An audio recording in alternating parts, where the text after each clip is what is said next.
Hi, it's Will Glasgow, the Australia's North Asia correspondent, coming to you from Shanghai, from the Bund. Here we are. Anthony Albanese, the Prime Minister, has arrived in town. The trip begins. Today's the first official day of business. He's going to be walking down here soon with the Kevin Muscat, the coach of Shanghai Port, who's coached that team to 2 championship wins last year and the year before. So he's a bit of a legend in this town. But look, big trip by the Prime Minister and a long trip too. Almost a week he'll be in town. First up, we've got, today really focusing on people-to-people links, trying to remember that behind the political discord, there are people underneath it all. But then we're going to be moving really fast onto the economic relationship. That's, of course, the buttress of it. Tomorrow, the focus is going to be on iron ore. Now, that's the giant in the economic relationship. And look, it's a giant with a few warning signs. The Chinese are not happy about how dependent they are on Australian iron ore.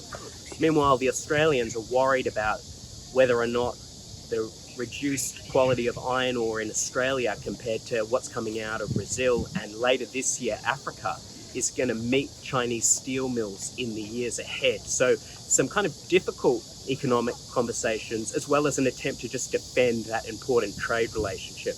And then off to Beijing for the really important stuff. The Prime Minister will be meeting President Xi, of course, and Premier Li. Now, externally, we're getting a lot of goodwills, a lot of attempts to create good vibes before those meetings. But one of the key things the Prime Minister's got to pull off in there is not being told by Xi Jinping, what are you doing talking about reclaiming Port of Darwin?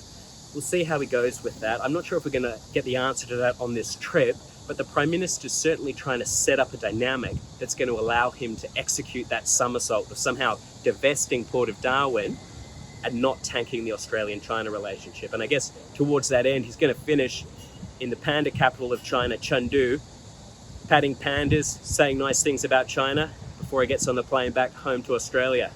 Let's see how he goes.